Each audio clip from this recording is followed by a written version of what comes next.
get the slides up. Hi. So I wanted to start by sharing with you the story of how I came to be a quiet revolutionary in the first place, because I think for most people who wage a kind of revolution, they start in their childhoods when they start realizing that things are not the way they think they're supposed to be. So for me, it started when I was about 9 years old, and I went off to summer camp for the first time. And my mother packed me a suitcase full of books, which in our house seemed like a very natural thing to do if you were going off to the woods for 8 weeks. But when I got there, the camp counselor gathered us around and she said that she was going to teach us a cheer which we would be performing for the rest of the summer, and I thought I would perform the cheer for you today. And if any of you have seen my TED Talk, you might want to even say it along with me. The cheer went like this. It went, R-O-W-D-I-E, that's the way we spell rowdy, rowdy. Rowdy, let's get rowdy. And I couldn't figure out for the life of me, why did we have to be so rowdy all the time? And why did we have to spell this word incorrectly? But, you know, I just recited the cheer along with everybody else, and I kept on reciting it all summer long, and for the rest of the summer I was trying to be my best version of a rowdy camper and an extroverted camper, and I did this not only for the rest of the summer, but I really did this for the rest of my childhood, and the rest of my adulthood, really, too. And so I ended up becoming, for a while, a corporate lawyer, instead of the writer that I had always longed to be, partly because I was trying to be this more extroverted version of myself. And I came to believe that this was a big mistake, that it was a mistake to try to be somebody who I was not. But more than that, it was a mistake that we are all making as a culture. It's a mistake when we try to ask introverts to be extroverts. Now, this statistic might come as a surprise to you, but 1/3 to a half of the population is introverted. 1/3 to a half, so that's 1 out of every 2 or 3 people you know. And we are not making the most of these people's hearts and minds. And that's really what I want to talk to you about today. But before we do that, I think we should start by asking you to think about who you really are. You know, where do you fall on the introvert-extrovert spectrum? So, in my book, Quiet, I developed a personality test that helps you answer this question, but we don't really have time to get into that test right now, so we're going to get at this in a much more unorthodox way. I just shared with you a story from my childhood that illustrates who I really am. And I'm going to ask each of you right now to break up very briefly into groups of 4 to share with your group a story from your childhood that you think illustrates who you really are.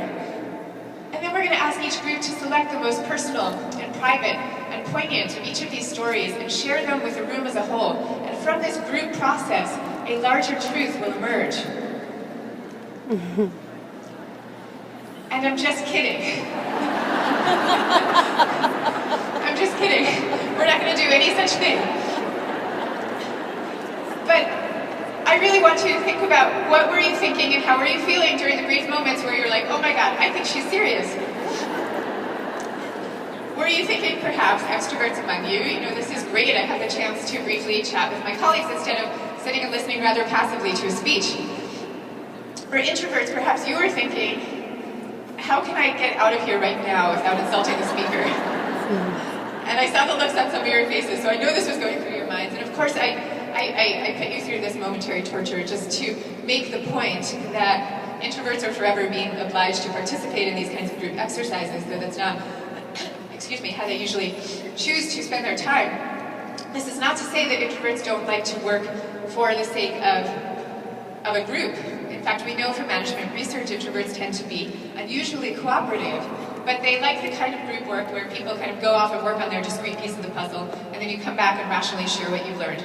Okay, but let's now really think about who you are, and I promise no trick questions here. The real difference between introverts and extroverts is how do you respond to stimulation. So introverts feel at their most alive and their most charged and in their deepest state of equilibrium when there is less stimulation, by which I don't mean less intellectual stimulation, I just mean kind of less stuff happening at any given time. This is why introverts would prefer a glass of wine with a close friend as opposed to a big party full of strangers. It's less stimulating.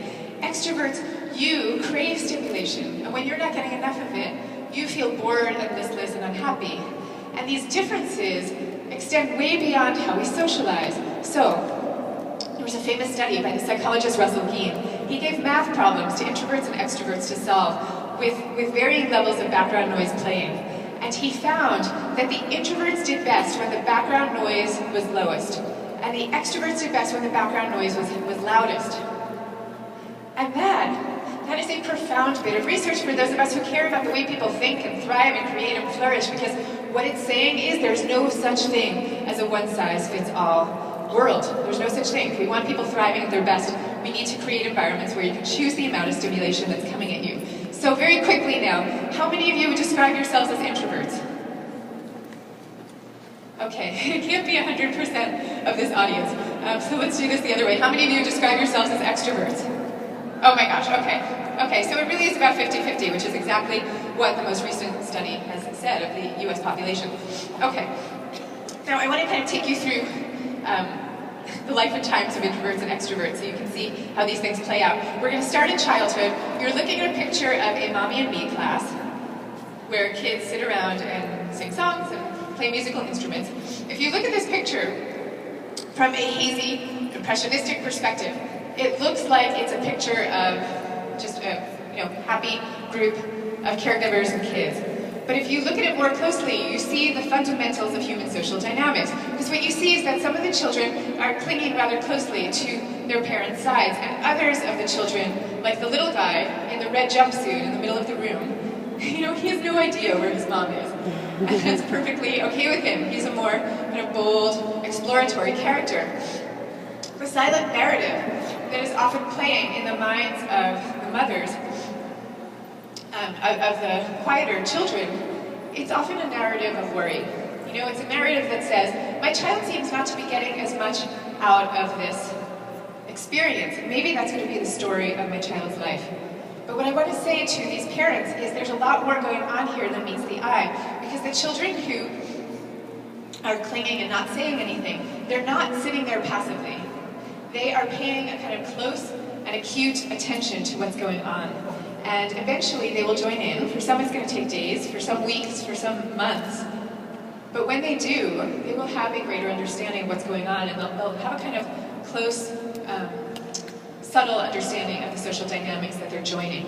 And this style of paying subtle attention to what is going on around them stays with introverted children as they grow older. So when they're a little older, if you give them this kind of a puzzle to solve, where you have two very similar looking pictures and the job is to discern the subtle differences between them, introverted children do better on puzzles like these. And in the lab, you can literally see their eyes darting back and forth more frequently comparing the two pictures.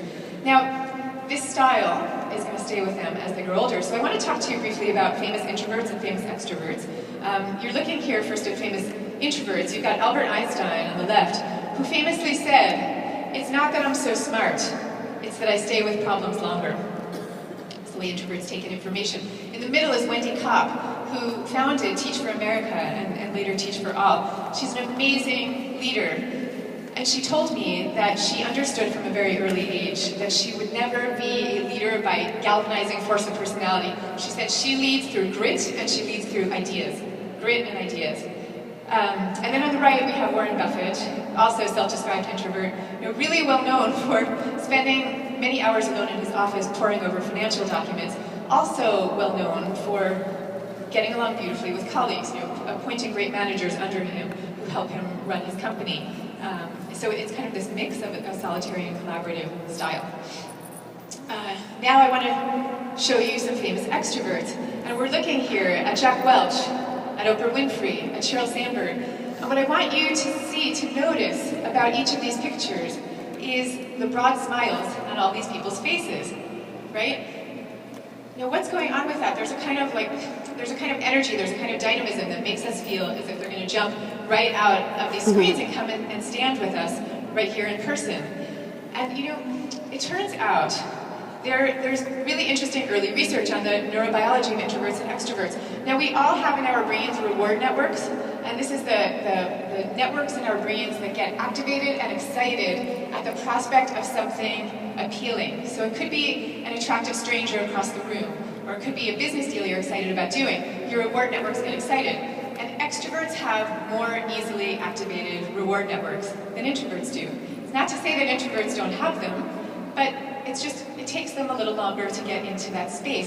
And so this is why there is such a wonderful synchronicity between our culture that says, just do it, and seize the day. There's a synchronicity between that cultural style and the literal brain chemistry of extroverts. There's much more of a mismatch between the way introverts look at things, which is a kind of look before you leap style, and our culture. But if you think about it, we desperately need both of these types, and in an ideal world, we need both of these types really working together. And in fact, what you see when you look at many successful companies is exactly that. So, staying with Sheryl Sandberg for a minute, at Facebook we have Sheryl Sandberg, COO, famously highly extroverted woman, and Mark Zuckerberg, famously introverted CEO. And they work together beautifully because they each have different temperaments and respect each other's domains. Now, I want to talk about how this plays out in terms of creativity. We have an idea now in our culture that creativity emerges from a very gregarious place, but in fact, when psychologists look at who have been the most creative people over time, they almost always find people who are extroverted enough that they can get out and exchange ideas and advance ideas, and they're also introverted enough that they can stay in solitude by themselves. And so you're looking here at Philippe Starck, who says that he's one of the great designers of our time. He says that every year, from May until September, he goes off by himself, and he doesn't go to any parties, he doesn't read any magazines, nothing, because he knows that he wants to be alone and be able to figure out what are the ideas that he and he alone knows about. Now, lots of interesting research on the power of solitude. One interesting thing to tell you about is that brainstorming doesn't work. 40 years of research on brainstorming, individuals who brainstorm by themselves produce more ideas and better ideas than groups who brainstorm together. Now, I want to talk to you also about leadership. How many of you have heard of the idea of level 5 leadership? Okay, it's just a handful of you. And this comes from the work of Jim Collins, who did a famous study where he looked at the top 11 best performing companies in the country, and he wanted to figure out what set these companies apart from their more mediocre peers. And he found that every single one of these companies was led by a leader who had two qualities. On the one hand, they had this great sense of will and passion and determination, and on the other hand, they were described as shy, as quiet, as modest, as low-key, as unassuming, as soft-spoken. This whole constellation of qualities that are really the very opposite of what we normally associate with leadership.